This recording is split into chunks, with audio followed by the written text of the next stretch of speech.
ఓం నమో నారాయణాయ నమః. ఆత్మబంధువులందరికీ నమస్కారం.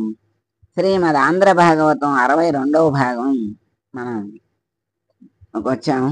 దాంట్లో అంబరీషోపాఖ్యానం నవమ స్కందంలోనే అంబరీషోపాఖ్యానాన్ని తెలుసుకుంటున్నాం. అంబరీషోపాఖ్యానం ఒక మహా అద్భుతమైన విషయం. అంబరీషుడు నాభాగుని కుమారుడు. నాభాగుడు అనే చక్రవర్తి సామాన్యుడు కాడు. ఆయన చాలా గొప్ప రాజు. అంబరీషుడు బ్రహ్మచారిగా ఉన్నప్పటి నుంచి సహజంగా కొన్ని గుణాలు అలవడ్డాయి. తపస్సు చేయడం ఎంత గొప్పదో, తపస్సు చేసిన వాడికి పక్కన మరి క్రోధం ఉండడం అంత భయంకరమైన విషయం. చాలా గొప్ప అధికారం ఉండి చటుక్కన కోపం వచ్చే స్వభావం ఉన్నవాడు ఈ ప్రపంచంలో అందరికన్నా ప్రమాదకరమైన వ్యక్తి. ఒక మహర్షి శాపాన్ని ఇస్తే దాన్ని తప్పుకున్నవాడు తప్పుకోలేడు. అంబరీషుడు మాత్రం మహర్షి శాపం నుండి తప్పించుకున్నాడు. అది ఈ చరిత్రకు ఉన్న గొప్పతనం. అంబరీషుడు మహర్షి శాపం నుండి ఎలా తప్పించుకున్నాడు ఇక్కడ మనం చెప్తున్నారు, తెలుసుకుందాం. అంబరీషుని చిత్తం ఎప్పుడూ శ్రీ మహావిష్ణువు పాదాన్ని పట్టుకునే ఉంటుంది. ఆయన ప్రవిడవిల్లిన భక్తి చేత ఉంటూ ఉంటాడు. ఏది మాట్లాడినా హరిగుణాన్ని వర్ణన చేస్తూ ఉంటాడు. ఆయన చెవులు ఎప్పుడూ మాధవుని కథాశ్రవణం వినడానికే ఉత్సాహాన్ని చూపిస్తూ ఉంటాయి. మరి అంబరీషుడు భగవంతుని ముందు వంగి నమస్కరించే శిరస్సు ఉన్నవాడు. భగవంతుణ్ణి నమ్ముకున్న భాగవతులు కనపడితే వారి పాదాల వాసన ముక్కుకు పట్టేటట్లు వారి పాదాల మీద పడేవాడు. వారి పాదాల నుండి వెలువడే పద్మముల సువాసనను ఆయన ఆస్వాదించేవాడు. అంబరీషుడు రసేంద్రియాన్ని గెలవగలిగాడు. ఏది పడితే అది రుచి చూపించాలని ప్రయత్నం చేసేవాడు కాదు. ఎప్పుడూ ఈశ్వరుని యందు మగ్నమై ఉండేవాడు. అయినా ఆయన రాజ్యపాలనను విస్మరించలేదు. అంబరీషునికి అంతఃపురాల మీద కోరిక లేదు. ఏనుగుల మీద, గుర్రాల మీద, ధనం మీద, ఉద్యానవనాల మీద, కొడుకుల మీద, బంధుమిత్రుల మీద, రాజ్యం మీద, భార్య మీద, దేని మీద కోరిక లేదు. అన్నిటితో ఉన్నాడు, కానీ దేని మీద మమకారం లేదు. అంటే కర్తవ్యాన్ని నెరవేరుస్తున్నాడే తప్ప కోరిక అనేది లేదు. దీన్ని ఏమంటారంటే కర్తవ్యనిష్ట అంటారు. అంత కర్తవ్యనిష్టతో మసులుకుంటున్నాడు. రాజ్యాన్ని పరిపాలిస్తున్నాడు, అయినా దేన్ని అంటకుండా ఉంటున్నాడు. పరమ పవిత్రమైన జీవితాన్ని గడుపుతున్న స్థితిలో అంబరీషుడు సరస్వతీ నదీ తీరంలో అశ్వమేధ యాగం చేశాడు. దానికి వశిష్ఠాది మహర్షులు వచ్చారు. ఆ మహర్షులందరినీ సేవించాడు. భూరి తాంబూలాలను ఇచ్చాడు. 1 సంవత్సరం పాటు ద్వాదశి వ్రతం చెయ్యాలని అనుకున్నాడు. ఏకాదశి వ్రతానికి ద్వాదశి వ్రతానికి తేడా ఏమీ లేదు. దశమి నాటి సాయంత్రం నుండి ఉపవాసం ప్రారంభం చేస్తారు. ఉపవాసం అంటే అశనము అనే శాస్త్రంలో ఒక మాట ఉంది. అశనం అంటే వ్యక్తికి కిందటి జన్మలలో ఉన్న దరిద్రాన్ని అనుభవించటానికి ఈ జన్మలో ఐశ్వర్యం ఉన్నా ఆకలి వేస్తున్నా తినకుండా తనని తాను ఒకరోజు మార్చుకోవటం. అంటే ఈశ్వరునికి దగ్గరగా బుద్ధి నిలబడటానికి ఎంత సాత్వికమైన పదార్థం తిని శరీరం నిలబెట్టుకోవాలో ఈశ్వరార్చితమైన అంత ప్రసాదమును తిని నిలబెట్టుకుంటే దాన్ని ఉపవాసం అంటారు. అంబరీషుడు ఏకాదశి వ్రతాన్ని చేస్తున్నాడు. ఏకాదశి రోజు ఉపవాసం చెయ్యాలి. ద్వాదశి రోజు పారణ చెయ్యాలి. ఎంత తొందరగా వీలైతే అంత తొందరగా పదార్థాలని తినేయడానికి పారణ అంటారు. పారణ చేసేటప్పుడు సూర్యోదయం అవగానే భోజనం చేసేసినా ఏమీ తప్పులేదు. నిత్యానుష్ఠానం చేసేసుకుని ద్వాదశి రోజు భోజనం చెయ్యొచ్చు. అంటే వెంటనే తెల్లారగానే చేసేయచ్చు. అంబరీషుడు సంవత్సరం పాటు సంతోషంగా ఏకాదశి వ్రతాన్ని పూర్తి చేశాడు. ఏకాదశి తిథి అయి తెల్లవారి సూర్యోదయం అయింది. సంవత్సర కాలం పాటు చేసిన ఏకాదశి వ్రతం పరిపూర్ణమైంది. యజ్ఞాన్ని పూర్ణాహుతి చేయకుండా అసంపూర్తిగా ఆపివేసినట్లయితే ఆ యజ్ఞం పూర్తయినట్లు లెక్కలోకి రాదు. యజ్ఞ భ్రంశం అవుతుంది. ఏకాదశి వ్రతం పూర్తవుతున్నది. ద్వాదశి తిథి ఉండగా భోజనం చేయాలి. తాము భోజనం చేసే ముందు ఏడాది పాటు వ్రతం చేశారు కాబట్టి మొట్టమొదట కాళింది నది ఒడ్డుకు వెళ్లి నదీ స్నానం చేశారు. అనంతరం మధువనంలోకి వెళ్లి చక్కగా శ్రీకృష్ణ పరమాత్మకు అభిషేకం చేశారు. అక్కడికి బ్రాహ్మణులు వచ్చారు. వాళ్ళకి దానాలను ఇచ్చారు. వారికి కడుపు నిండా భోజనం పెట్టారు. వాళ్ళందరూ కడుపు నిండా తిన్న తర్వాత ఇతడు ద్వాదశి పాలనం చెయ్యాలి, తను కూడా భోజనం చెయ్యాలి. అందరి భోజనాలు పూర్తయిన తర్వాత తాను భోజనం చేద్దామని సిద్ధపడుతూ ఉన్నాడు. అప్పుడు అక్కడికి దుర్వాస మహాముని వచ్చారు. దుర్వాసుడు సర్వకాలాలయందు వేదాలయందు వేదాంతములయందు బుద్ధిని నిక్షేపించినటువంటి వాడు, గొప్ప తపస్సును పాటించిన వాడు, సూర్యుడు ఎలా ఉంటాడో అటువంటి తేజస్సును పొందినవాడు. వచ్చిన దుర్వాస మహర్షిని అంబరీషుడు ఈశ్వరునిగా భావించాడు. పొంగిపోయి, ఊరకరారు మహాత్ములు, ఇవాళ నేను చాలా అదృష్టవంతుణ్ణి. నీవు శివాంశ సంభూతుడివి, నా ఇంటికి అతిథిగా వచ్చావు. ఏమి నా భాగ్యం! ఎంతమందికి పారణ సమయంలో భోజనం పెట్టాను. ఇవాళ ద్వాదశికి పారణ. మీరు మహాత్ములు కనుక ముందు వచ్చి భోజనం చేయాలి. మీరు భోజనం చేశాక నేను భోజనం చేస్తాను. మీరు నేను తొందరగా భోజనం చేయాలి. ద్వాదశి కాబట్టి మన ఇద్దరికి ఇదే ధర్మం. మీరు తొందరగా స్నానం చేసి వస్తే మీరు భోజనం చేశాక భుక్త శేషాన్ని నేను తింటాను అన్నాడు. దుర్వాస మహర్షి అలాగే వస్తాను అని తొందరగా స్నానం చేసి వద్దామని వెళ్ళాడు. ఆయన యమునా నదీ జలాల్లో స్నానానికి దిగాడు. ఇక్కడ మాయ కమ్మింది. దుర్వాస మహర్షి మహాభక్తుడు. ఈశ్వర ధ్యానమునందు సమయమును మర్చిపోయి జలాల్లో ఉండిపోయాడు. ద్వాదశి తిథి వెళ్ళిపోతోంది. మహర్షి ధ్యానమునందు ఉండిపోయాడు కాబట్టి ఆయనకు దోషం లేదు. ఇప్పుడు అంబరీషునికి ఇబ్బంది వచ్చింది. అతను పాలన చెయ్యాలి, లేకపోతే ద్వాదశి తిథి వెళ్ళిపోతుంది. వెళ్ళిపోయే లోపల పాలన చేయకపోతే వ్రతభంగం అవుతుంది. వ్రతభంగం అయితే ఆయన మరల ప్రాయశ్చిత్తం చేసుకోవాలి. విద్వాంసులను మహాపండితులను పిలిచాడు. విద్వాంసులు ఎంతో గొప్పగా చెప్పారు. ఆయన చూస్తే మహర్షి ధ్యానంలో ఉన్నాడు, పిలవకూడదు. నీవు చూస్తే గృహస్థు, వ్రతం చేసి ఉన్నావు, భంగం జరగకూడదు. పోనీ పాలన చేసేయడమే కదా అని ముందు తింటే వచ్చిన అతిథికి నీవు మహా అవమానం చేసినట్లవుతుంది. తినకుండా ఉంటే తిథి దాటిపోతుంది. నీకు మధ్య మార్గం ఒకటి చెబుతాము అని సలీలము పుచ్చుకో అన్నారు. అంటే కాసిని నీళ్లు తాగమన్నారు. అయితే నేను కొద్ది నీళ్లు పుచ్చుకుంటాను. ఆయన తినగా మిగిలిన శేషమునే నేను భోజనంగా తింటాను. నీటికి ఎప్పుడూ పవిత్రత ఉంటుంది. నీళ్లు ఒకటే పుచ్చుకుంటాను అని ఆయన నీళ్లను పుచ్చుకున్నాడు. ఇలా ఇక్కడ నీళ్లు పుచ్చుకోగానే దుర్వాస మహర్షి ధ్యానంలోంచి బయటకు వచ్చారు. ధ్యానంలోంచి బయటకు రాగానే ఆయనకు తన ఆకలి గుర్తుకు వచ్చి గబగబా అంబరీషుని వద్దకు వచ్చారు. అంబరీషుడు ఎదురు వచ్చాయ్యా, ద్వాదశి తిథి వెళ్ళిపోబోతోంది, మీ గురించే చూస్తున్నాను. ముందు మీరు భోజనానికి కూర్చోండి, తర్వాతనే చేస్తాను అన్నాడు. దుర్వాసుడు అంబరీషుడు నీళ్లు త్రాగాడని తెలుసుకుని కోపం వచ్చింది. ఆయనకు ఒక పక్క లోపల ఆకలి, ఒక పక్క అతిథిని పిలిచి అవమానించాడనే దుగ్ధ, రెండూ కలిపి ఇంత మహర్షిని నేను నీకు ఇంత చవకబారు వానిలా కనపడ్డానా? పిలిచి ముందు నువ్వు త్రాగి నాకు నీ ఇంట్లో అన్నం పెడతావా? అంటే నీ భుక్త శేషం నేను తింటున్నాను, నా భుక్త శేషం నువ్వు తినటం లేదు. ఇది నాకు అవమానం. నిన్ను ఉపేక్షించను. నువ్వు విష్ణు భక్తుడివా? చూడు నిన్ను ఏం చేస్తానో. ఇప్పుడు నేను గొప్ప, నీవు గొప్ప తెలియాలి అన్నాడు.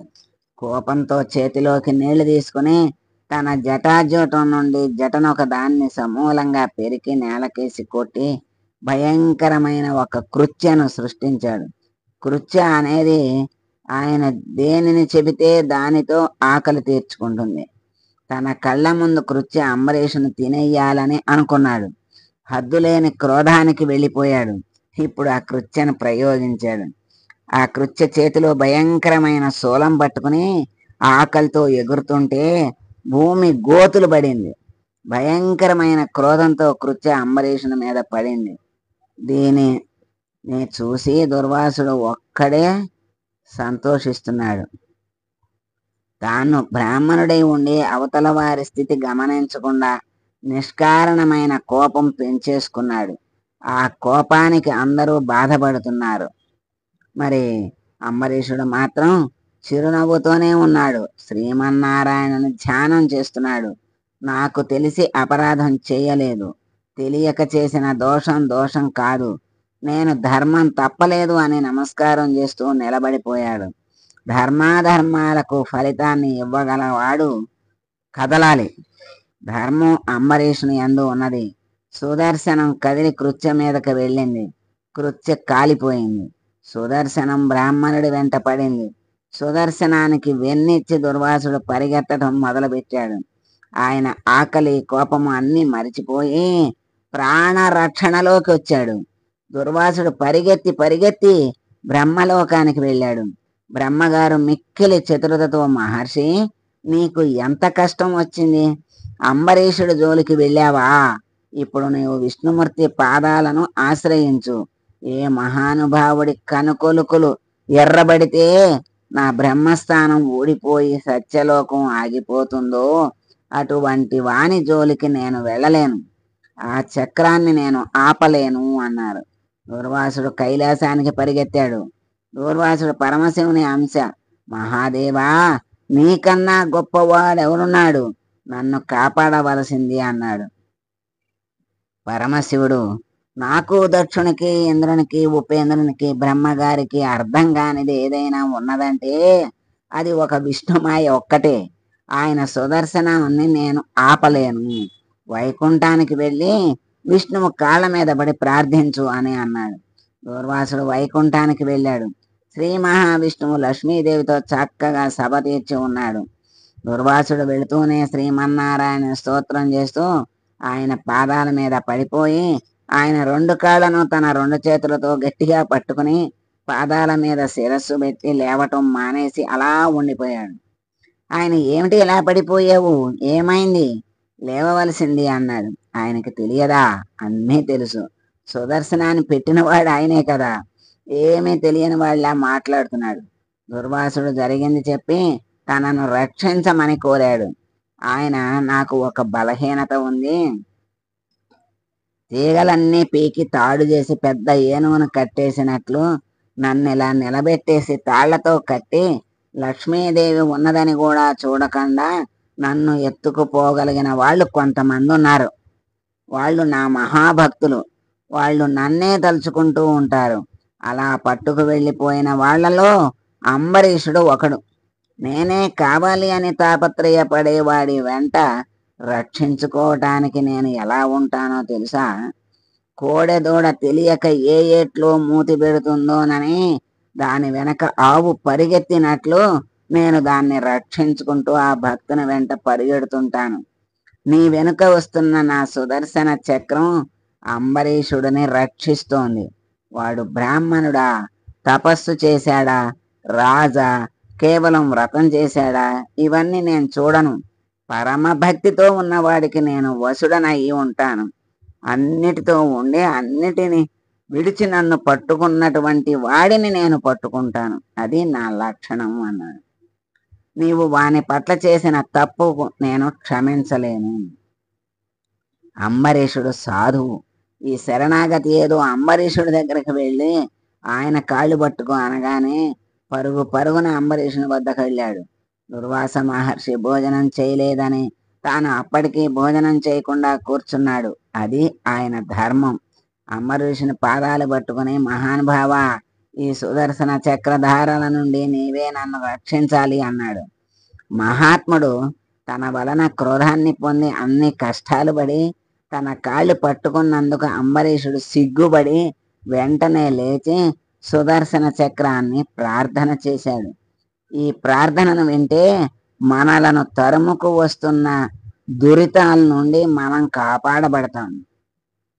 సుదర్శన చక్రానికి నమస్కరించి కోరిన వాళ్లకు నా దగ్గర ఉన్నది లేకుండా ఇచ్చిన వాడినైతే, నేను ఎప్పుడూ ధర్మము తప్పకుండా ప్రవర్తించిన వాడినైతే, నేను చేసిన పూజలకు శ్రీ మహావిష్ణువు సంతోషము పొందిన వాడైతే, ఈనాడు మహర్షిని సంహరించాలని ఉద్యుక్తతను పొందుతున్న నువ్వు ప్రశాంతతను పొంది శాంతిని పొంది నీ యథాస్థానానికి మరలిపోదువుగాక అన్నాడు. దుర్వాసుని రక్షించటానికి తాను చేసిన తపస్సునంతటినీ ఒట్టుబెట్టాడు. ఉత్తర క్షణం ప్రశాంతతను పొంది సుదర్శన చక్రం వైకుంఠానికి వెళ్ళిపోయింది. దుర్వాసుడు, ఆహా, గృహస్థుగా ఉంటూ నీవు పొందిన దానిని నేను ఎన్ని ఏళ్ళు తపస్సు చేసి పొందలేకపోయాను. శ్రీ మహావిష్ణువు నామము జీవితంలో ఒక్కసారి ప్రీతితో చెప్పిన శ్రీమన్నారాయణుని పాదాలకు నమస్కరించిన వారికి ఏ కష్టాలు రావు, ఏ కష్టాలు అడ్డుపడవు. నీవు మహానుభావుడివి, నిరంతరం శ్రీమన్నారాయణ స్మరణ చేసేవాడివి. నీ వైభవం ఏంటో నేను ఈరోజు చూశాను. మిత్రుడవై రక్షించావు. ఇక నుండి నీ పేరు అన్ని లోకాల్లో చెప్పుకుంటారు. నీ పేరు చెప్పుకున్న వాళ్ళకి ఆ శ్రీమన్నారాయణుని పాదాల యందు భక్తి కలుగుతుంది అని అంబరీషుని స్తోత్రం చేస్తూ దుర్వాస మహర్షి వెళ్ళబోయాడు. అంబరీషుడు, మీరు బయలుదేరినప్పటి నుండి ఇప్పటి వరకు కూడా నేను భోజనం చేయలేదు. మీరు భోజనం చేస్తే మిగిలిన పదార్థాన్ని భుక్తశేషంగా భావించి నేను తింటాను. ముందు మీరు భోజనం చెయ్యండి అన్నాడు. దుర్వాసుడు పరమ సంతోషంగా భోజనానికి కూర్చున్నాడు. క్రోధము ఒక్కటి ఉంటే ఎంతటి దానిని ఎలా పాడు చేస్తుందో గమనించాలి. అందువలన క్రోధాన్ని ఒక్కదాన్ని పక్కన పెడితే తపస్సులో ఎంత క్రింద ఉన్నవాడైనా అంబరీషుడు ఏ స్థితిని పొందాడో ఆగ్రహించాలి. గృహస్థాశ్రమంలో ఉండి అంబరీషుడు సాధించిన విజయానికి అందరూ పొంగిపోయారు. అంబరీషుని పాదాలకు 1000 నమస్కారాలు చెయ్యాలి. ఆ మహానుభావుడు అంబరీషుడు తదనంతరం తపస్సు చేసి ఈశ్వరుని పునరావృత్తి రహిత శాశ్వత నారాయణ సాయుధ్యాన్ని పొంది తరించాడు. అందుకని తపస్సు మహర్షులు గొప్పవాళ్ళు అని కాదు, తపస్సు చేసిన వాళ్ళు గొప్పవాళ్ళు అని కాదు, అన్నిటినీ జయించిన వాళ్ళు, ఇంద్రియాలను జయించిన వాళ్ళు, అరిషడ్వర్గాలను జయించిన వాళ్ళు గొప్పవాళ్ళు. అంత రాజ్యాన్ని కూడా చక్కగా ఏలుకుంటూ అందరి మన్ననలు పొందుతూ ధర్మంగా నడుస్తూ ఏ అన్నీ ఉన్న దేని మీద మమకారం లేకుండా ఆ పరమాత్మ మీదే మనసు పెట్టి ఆయన్నే స్మరిస్తూ అట్లా జీవితాన్ని వెళ్ళబుచ్చిన వాడు గనక ఆయన పరమ పవిత్రుడయ్యాడు, పరమాత్మకే ప్రియమైనటువంటి వాడయ్యాడు. చూసారా, మళ్ళా అంతటి మహర్షి వచ్చి ఆయన పాదాలనే ఆశ్రయించాల్సి వచ్చింది. అంతటి మహత్తు అంబరీషుడి దగ్గర ఉంది. గృహస్థు అందుకే అన్నాడు కదా, నువ్వు గృహస్థు అయినా అంత ఆ అదృష్టాన్ని పొందావు, నేను ఇంత శక్తి సంపన్నున్నాయి ఏమీ సంపాదించలేకపోయాను అంటాడు. అది అలాగే విశ్వామిత్రుడు కూడా ఎన్నోసార్లు తపస్సు చేస్తాడు. ఆయనకి క్రోధం ఎక్కువ. ఆ క్రోధంతో ఎవరినో ఒకరిని శాపం ఇస్తే ఆ తపశ్శక్తి అంతా అయిపోతుంది. అలా ఆ శక్తిని అంతటిని కూడా పోగొట్టుకుంటూ ఉంటారు. అరిషడ్వర్గాన్ని జయించుకున్నటువంటి వాడే పరమాత్మకి దగ్గరవుతాడు. అదే అసలు విషయం. చక్కని మరి అంబరీషోపాఖ్యానం మనకి జన్మ రాహిత్యాన్ని కూడా ఇచ్చేటువంటి శక్తి దీంట్లో ఉంది. సర్వం శ్రీకృష్ణార్పణమస్తు. సర్వే జనా సుఖినో భవంతు.